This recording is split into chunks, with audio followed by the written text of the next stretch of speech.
companies would go the length to choose the right fit for them, right? They will hire right. They would, so I feel like when you're choosing your friends, you should choose right as well. Like, it's life, like your life literally depends on it.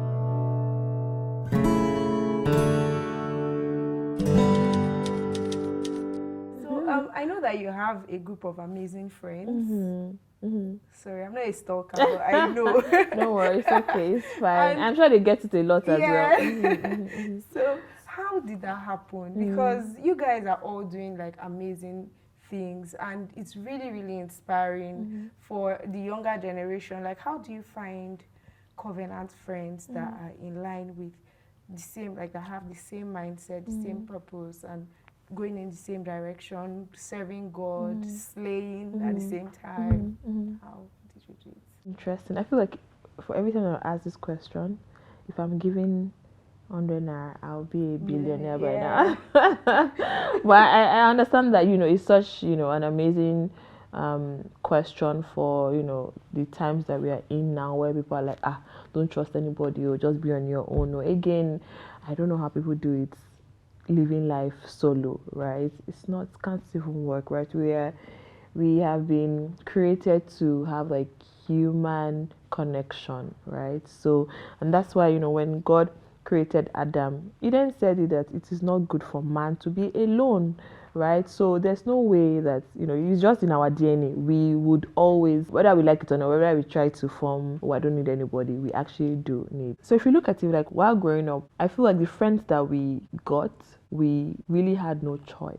Primary school, I don't think we had a choice of the primary school that we attended. Our parents saw a school that they liked, or they had done all their homework, and then they put us in that school. Naturally, you will get friends from your school, like your classmates, your seatmates, and that's where you get your friends from. You didn't do any work in quote, right? You get secondary school as well. Most often than not, your friends are from that secondary school. Very unlikely that you will get friends from other secondary schools. Like, how do you want to access them?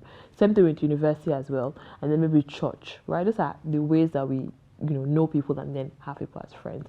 But I would always say that once you now get out of university and then you're now living, like you're now responsible for yourself, I would say that you then have the 100% responsibility of knowing who you want to be in your circle or who you want to be as friends. I mean, my friends that we're very close, right? I call them we call ourselves core. We didn't attend the same school, we didn't attend any school, wow, the same church, nothing, right? So how did you meet each other? Interesting. So one of us, Bunmi George, she had relocated to Nigeria and she had just gotten married, and God told her to form like a sisterhood, right? And just young women that were purpose driven, were Christians, young wives. I think at the time I was the one that had been married the longest, and I think it was about maybe 4 years. Maybe that person had been married under 4 years, so maybe some people 6 months. In fact, we had one person that was getting married a week as we were forming that circle, right? So we're just really young because we understand,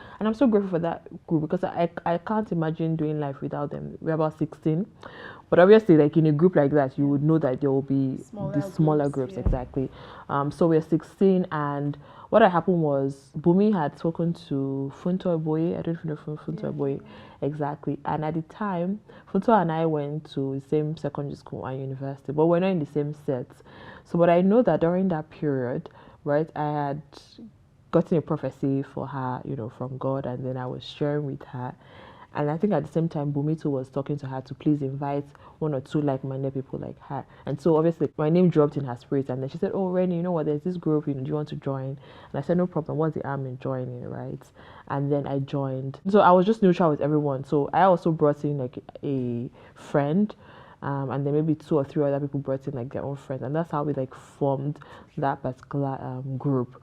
But then going forward, then having to understand people, you would obviously draw towards some people more than others, even though naturally we're all like we're all close, and then we do life together. And once somebody's doing something, you're there for them. In fact, we talk every day, and we've been friends for 7 years now, right? And imagine having WhatsApp group, having to talk every single day. So it's been amazing. We have like prayer time, Bible study, and then just life, bands, right? There are days where before I post anything on Instagram, I post it on the group. They've already hyped me such that you people, when I even post on Instagram, people don't hype me. I already have hyping already, the days where, I'm venting, somebody has upset me. And I know that if I tell my husband will just say, "Oh, sorry." But I know that if I tell my sisters, they will finish the person, and in a godly way, and and it just makes me feel better that I have people that there's no way that I would go into that group with a burden. And there's some things that you can share with your husband, but he might not understand because he's not of the same gender with you. And then you discuss with your sisters, and so it's just been amazing. So again, I have like that group, and then in that group I have like a smaller one, like we're just 3 of us, and we are doing life together, right? And so we advise one another, we inspire one another, we push one another, right? So one person will do something that the 2 of us we're not even thinking about it. We're like, how did you even, like, wow, that's so audacious, that's so bold. And then another person is doing something else. So we all just are just, inspiring one another. So that's how, we just found one another. Again, intentionality is key. I always say, so just the way you don't make a mistake, or you shouldn't make a mistake in choosing a life partner, I feel like you also shouldn't make a mistake in choosing your friends, because they are also doing life with you, and they can make or mar you. So, companies would go the length to choose the right fit for them, right? They will hire right. So, so I feel like when you're choosing your friends, you should choose right as well. Like, it's life. Like your life literally depends on it, so you can't just choose any. But like the streets are wild.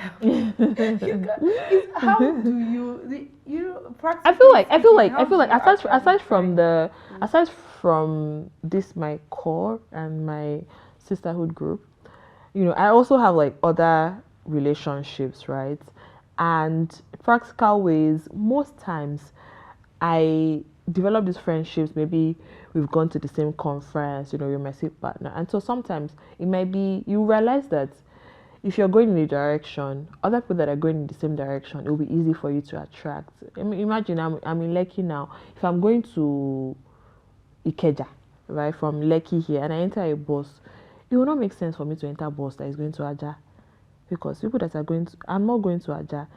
If I want to go to Ikeja and I enter Aja bus, obviously I'm already in the wrong bus and with the wrong set of people. So same thing, right? If you're heading in the right direction, there'll be places that you will go to, there'll be meetings that you would attend, there will be, things like that, and then you can actually find, because those ones too are also looking for almost similar things that you're looking for. For me, that's a practical way. I've met amazing people by that, yes. So I think it's also a thing of being open-minded. Being open. Another thing, you can also slide in somebody's DM. Right. Like, yeah, it's not only for boyfriend-girlfriend relationship. And also, I think that it also depends. How do I say this now? It also depends. I've actually wanted to be friends with somebody, and God told me it wasn't time. I know that it might also sound very spiritual, and like, it's not just friendship. But then I've had that I did not eventually become friends with that person until 9 years after. Can you imagine? Wow. 9 years after. Can you even just imagine? So at the time, I wanted to be friends with the person. The person seemed like, ticked all the boxes that because again, how do you choose friends, right? First of all, knowing what your values are, so that when you see someone that has similar values and aligns, you can connect, right? And so this person, I'd seen her, it felt like she ticked all the boxes. And God said no. I said, okay, no problem. If you say no, voila, we move, right? And then obviously, like, I was seeing her, but I was just like, yeah, I'm supposed to be your friend, but I can't be yet. You don't know this. It's very soon. And 9 years after, right, where I was at a speaking engagement, she was also a speaker. I was a speaker, and I want to believe that I spoke, beautifully well. And, after the event, she walked up to me and said, oh, wow, like, really nice. Like, please, can I have your number? She's like, yeah, you can. Even though I've been wanting this for like 9 years.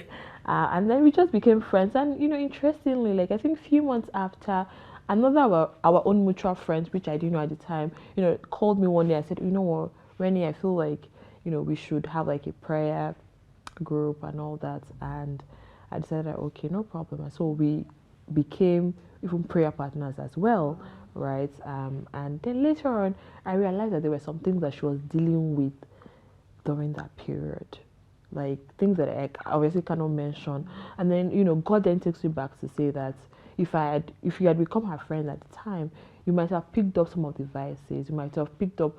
I know how it is sometimes. Someone might be doing something bad, and the person would find Jesus, and the person will find you that you picked, it was you that you were to, you might not come out of it. You understand? Like, so it's just so beautiful having to be directed and be guided by the leading of the Holy Spirit, because in every, like I said, in everything is spiritual, right? Everything is spiritual. So yeah. Yes.